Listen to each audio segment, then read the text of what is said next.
Willkommen im Tempel des modernen Konsums. Der Supermarkt. Kein anderer Ort repräsentiert den Triumph der globalen Lebensmittelversorgung besser.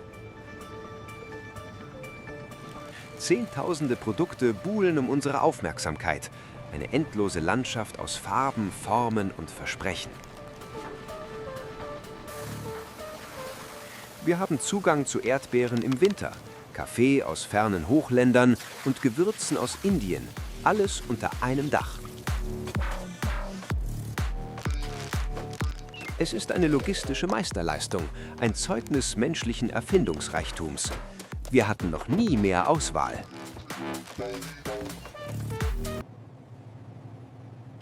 Oder? Trotz dieses Überflusses wächst ein kollektives Unbehagen. Gesundheitskrisen nehmen epidemische Ausmaße an. Die Umwelt ächzt unter der Last der Massenproduktion. Und immer mehr Menschen fragen sich, was essen wir da eigentlich? Und vor allem, wer entscheidet das? Wenn wir hinter die Kulissen dieser bunten Warenwelt blicken, offenbart sich eine überraschende Monotonie. Die überwältigende Mehrheit dieser Marken gehört nur einer Handvoll globaler Konzerne. Wir sprechen von Big Food, den Giganten der Lebensmittelverarbeitung, des Marketings und des Vertriebs. Und wir sprechen von Big Ag, den Agrarkonzernen, die das Saatgut, die Chemie und den globalen Handel mit Rohstoffen kontrollieren. Ihre Namen sind oft unsichtbar. Aber ihr Einfluss ist allgegenwärtig. Sie haben das globale Ernährungssystem von Grund auf neu gestaltet. Oft mit weitreichenden und unbeabsichtigten Folgen. Dieses Video ist eine Reise zu den Ursprüngen dieser Machtkonzentration. Wir werden untersuchen, wie es dazu kam, dass wenige Unternehmen kontrollieren, was auf unseren Tellern landet und was der wahre Preis dieses scheinbaren Überflusses ist.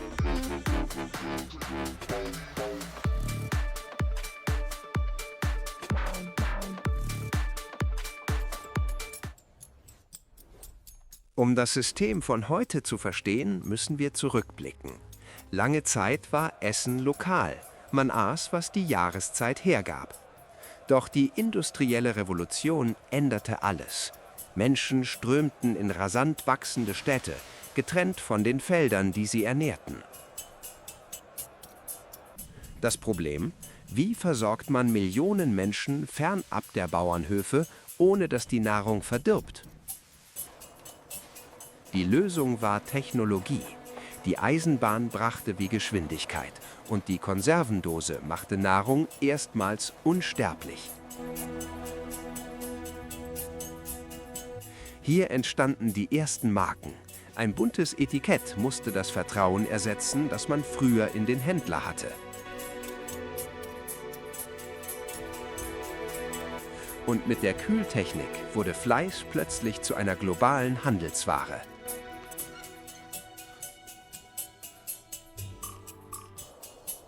Doch Mitte des 20. Jahrhunderts drohte der Kollaps. Die Böden waren erschöpft. Die natürliche Düngung reichte nicht mehr für die wachsende Weltbevölkerung. Die Rettung kam aus dem Chemielabor. Mit dem Haber-Bosch-Verfahren gelang es, Stickstoff direkt aus der Luft zu binden. Synthetischer Dünger. Es war, als würde man Brot aus Luft erschaffen. Nach dem Zweiten Weltkrieg suchte die Industrie neue Märkte für ihre Kriegstechnologie. Panzerfabriken bauten nun Traktoren. Nervengase wurden zu Insektiziden, Sprengstoffe zu Dünger. Der Krieg gegen Feinde wurde zum Krieg gegen die Natur.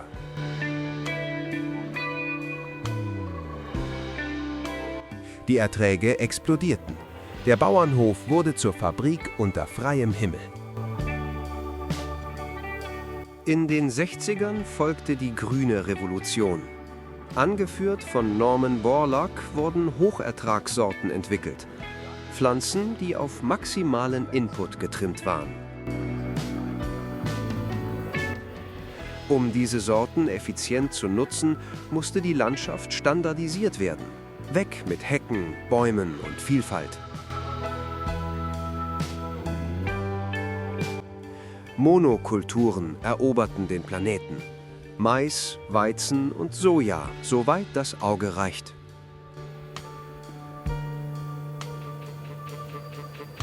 Maschinen ersetzten Menschen. Das Motto lautete Get big or get out. Wachse oder weiche.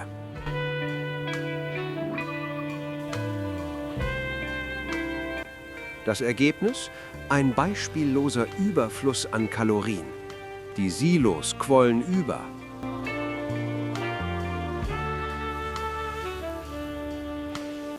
Doch dieser Sieg hatte einen Haken. Wir hatten nun Berge von billigen Rohstoffen und die Industrie musste einen Weg finden, sie uns zu verkaufen. Die Lösung lag nicht auf dem Acker, sondern in der Verarbeitung.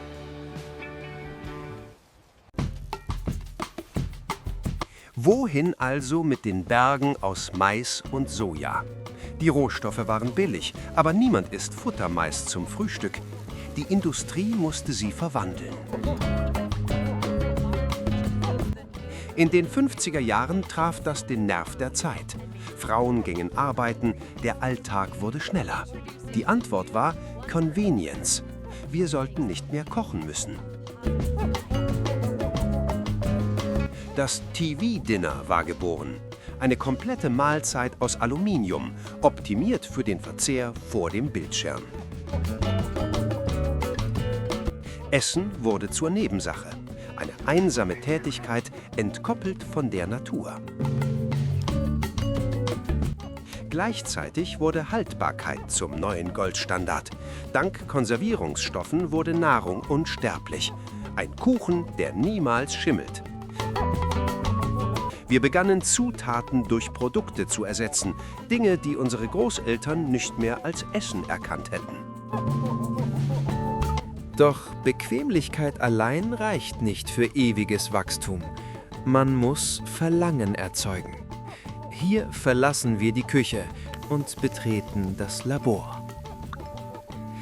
Lebensmittelchemiker suchten nach dem Bliss Point, dem Glückspunkt. Das mathematisch perfekte Verhältnis von Salz, Zucker und Fett. Diese Mischung hebelt unser Sättigungsgefühl aus. Unser Gehirn schreit mehr, obwohl der Magen längst voll ist. Es geht um das Mundgefühl, der perfekte Crunch. Nahrungsmittel wurden designt, um im Mund förmlich zu verschwinden. Hochverarbeitete Lebensmittel, kurz UPFs, sind im Grunde vorverdaute Kalorienpakete, getarnt als Nahrung. Wenn das Produkt unwiderstehlich ist, muss man es nur noch in die Köpfe pflanzen. Big Food gab Milliarden für Marketing aus. Besonders perfide das Marketing an Kinder. Mit bunten Maskottchen und Spielzeug wurden die jüngsten Kunden geprägt. Werbung verkaufte uns nicht Zutaten, sondern Gefühle. Spaß, Zugehörigkeit, Coolness. Mit der Globalisierung wurde der westliche Supermarkt zum globalen Standard. Traditionelle Esskulturen wichen dem Fastfood. Überall verfügbar, jederzeit griffbereit. An jeder Tankstelle, in jedem Kiosk. Wir hatten den Gipfel der Effizienz und des Genusses erreicht. Und als das Image Risse bekam, malte man es grün an. Doch der Körper lässt sich nicht ewig täuschen. Die Rechnung kam und sie war hoch. Die Realität sieht anders aus als im Werbespot. Seit den 1980er Jahren erleben wir eine globale Explosion nicht übertragbarer Krankheiten. Fettleibigkeit, Typ-2-Diabetes, Herz-Kreislauf-Erkrankungen. Kurven, die fast synchron mit dem Absatz von hochverarbeiteten Lebensmitteln stiegen. Es ist nicht einfach fehlende Willenskraft, es ist Biochemie. Wenn wir unseren Körper ständig mit Zucker und Stärke fluten, kollabiert unser Stoffwechsel. Insulinresistenz ist der stille Killer. Der Körper kämpft gegen die Energieflut, bis er aufgibt. Jahrzehntelang gelang es der Industrie, von diesen Ursachen abzulenken. In den 60ern zahlte die Zuckerlobby Wissenschaftlern Geld, um Fett als den einzigen Feind darzustellen.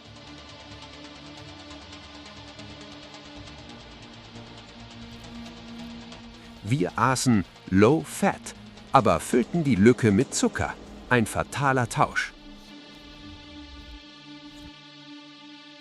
Das Ergebnis ist eine Gesellschaft, die gleichzeitig überernährt und mangelernährt ist. Kalorien im Überfluss, Nährstoffe Mangelware.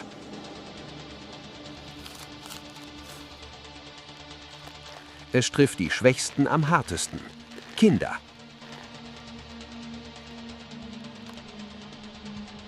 Die Kosten für das Gesundheitssystem sind astronomisch. Gewinne werden privatisiert, die Krankheiten vergesellschaftet. Wir behandeln die Symptome mit Pillen, statt die Ursache auf dem Teller zu bekämpfen. Doch der Schaden beschränkt sich nicht auf unseren Körper. Was wir essen, formt auch den Planeten. Und der Planet ist krank. Big Ag hat die Landwirtschaft in einen Bergbau verwandelt. Wir extrahieren Nährstoffe schneller, als die Natur sie ersetzen kann. Der Boden, unsere wichtigste Ressource, stirbt. Durch Pflügen, Chemie und fehlende Erholung wird fruchtbare Erde zu totem Staub.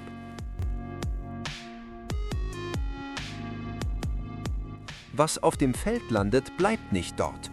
Überschüssiger Dünger wäscht aus und vergiftet unser Wasser.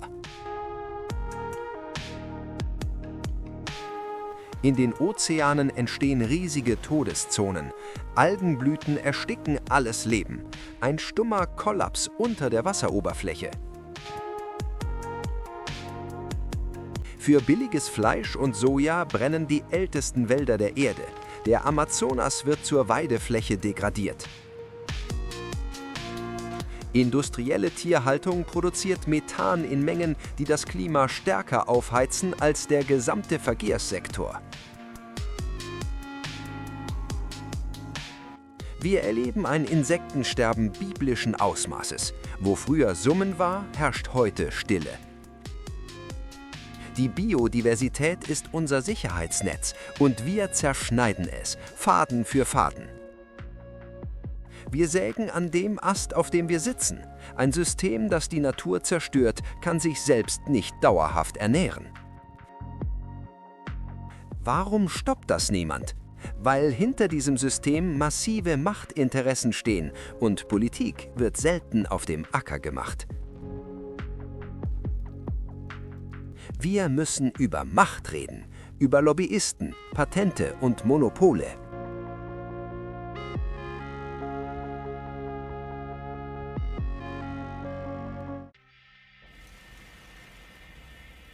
Das globale Ernährungssystem gleicht einer Sanduhr. Oben Millionen von Bauern, unten Milliarden von Konsumenten. Aber in der Mitte, am Nadelöhr, sitzen nur eine Handvoll Konzerne, die sogenannte ABCD-Gruppe. Wer diesen Engpass kontrolliert, diktiert die Regeln. Ihre mächtigste Waffe sind Patente. Früher gehörte Saatgut allen. Heute ist es geistiges Eigentum, kodiert und lizenziert. Landwirte dürfen ihre Ernte nicht mehr neu aussäen. Sie hängen am Tropf der Zulieferer, gefangen in Knebelverträgen. Der stolze Bauer von einst ist oft nur noch ein Lohnunternehmer auf eigenem Land.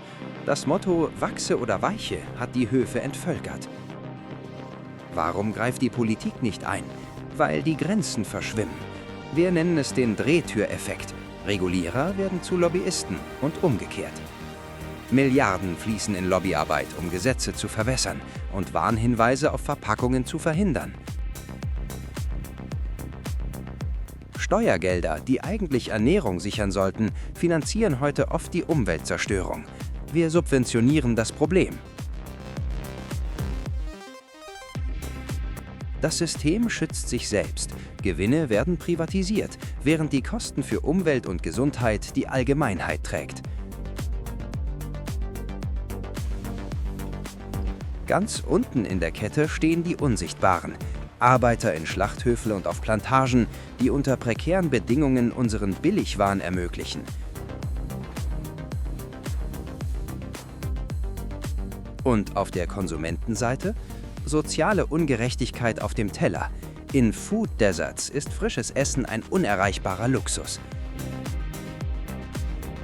Wer wenig Geld hat, wird in die Krankheit getrieben. Ein Salat kostet mehr als ein Burger. Das ist kein Zufall, das ist Design. Wir stehen an einem kritischen Punkt. Das System ist effizient, aber es ist fragil und der Druck für Veränderungen wächst.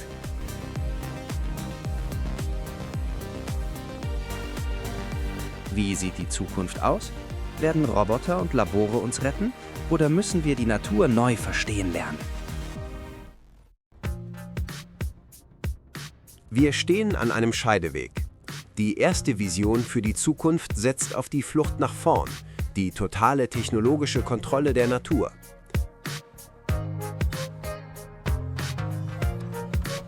Auf dem Acker wird der Bauer zum Datenmanager. Autonome Schwärme pflegen jede Pflanze individuell. Das Ziel? Maximale Effizienz, null Verschwendung. In den Megacities wächst das Essen vertikal, entkoppelt vom Boden, beleuchtet von violetten LEDs, geschützt vor dem Klimawandel. Die Biologie selbst wird zur Software. Mit der Genschere CRISPR programmieren wir Pflanzen um, damit sie Dürren trotzen. Die radikalste Wette? Wir machen das Tier überflüssig. Clean Meat, echtes Fleisch, das in Stahltanks wächst, ganz ohne Schlachthof.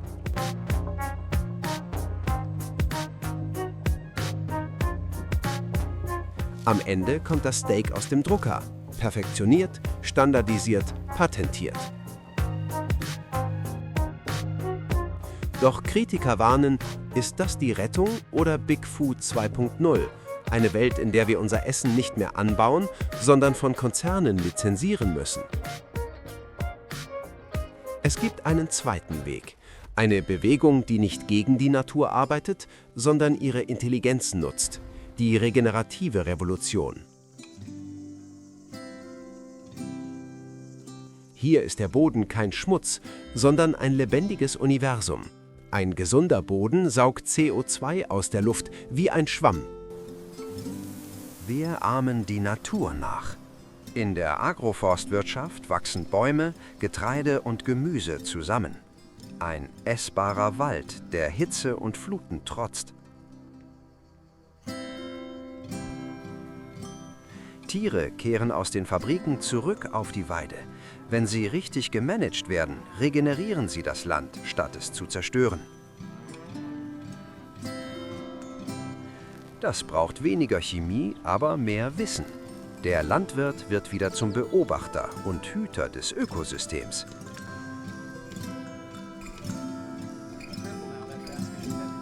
Und die Macht wandert zurück. Farm to Table. Direkte Beziehungen schaffen Vertrauen, das kein Marketinglabel ersetzen kann. Selbst in der Stadt wächst der Widerstand. Ernährungssouveränität in Gemeinschaftsgärten.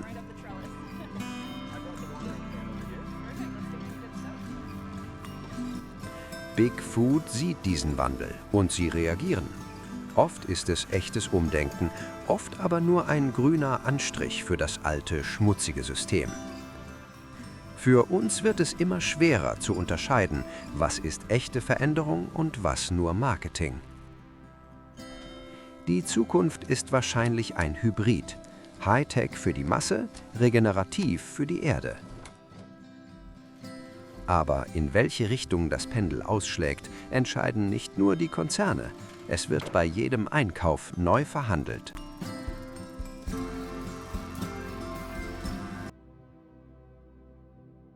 Wir sind am Ende unserer Reise durch die Gänge des globalen Supermarkts. Doch wenn wir uns jetzt umsehen, sehen wir die Produkte mit anderen Augen. Wir sehen nicht mehr nur bunte Logos. Wir sehen die unsichtbaren Fäden, die Monokulturen hinter dem Sirup, die Labore hinter dem Geschmack, die Lobbyisten hinter den Gesetzen. Wir haben gelernt, dieses System ist nicht böse, es ist eine Maschine, programmiert auf Effizienz, und darin ist sie erschreckend perfekt. Doch der Preis an der Kasse ist eine Illusion. Er erzählt uns nichts über die wahren Kosten: Diabetes, Artensterben, ausgebeutete Böden. Die Rechnung kommt später. Wissen ist der erste Schritt. Sobald man das System einmal durchschaut hat, kann man es nicht mehr nicht sehen.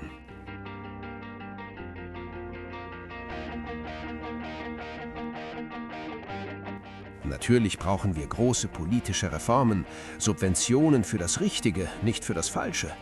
Dafür müssen wir laut werden. Aber wir müssen nicht auf die Politik warten. Wir haben Macht. 3-mal am Tag. Jeder Euro ist ein Stimmzettel. Wir stimmen ab. Für welche Art von Landwirtschaft? Für welche Zukunft?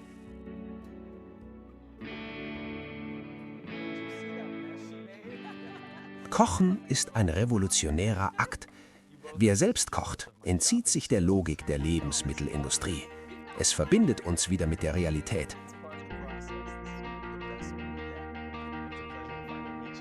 Suchen Sie die Nähe. Gehen Sie auf Märkte. Reden Sie mit denen, die Ihr Essen anbauen. Brechen Sie aus der Anonymität aus.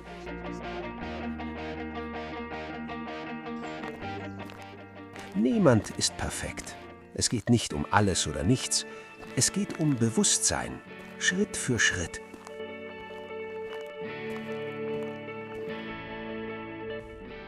Die Geschichte von Big Food ist noch nicht zu Ende geschrieben. Die nächsten Kapitel, die schreiben wir alle gemeinsam. Danke fürs Zuschauen. Bleibt kritisch, bleibt hungrig nach Wahrheit. Und vor allem, lasst's euch schmecken. Lass ein Like da, wenn dir das Video gefallen hat.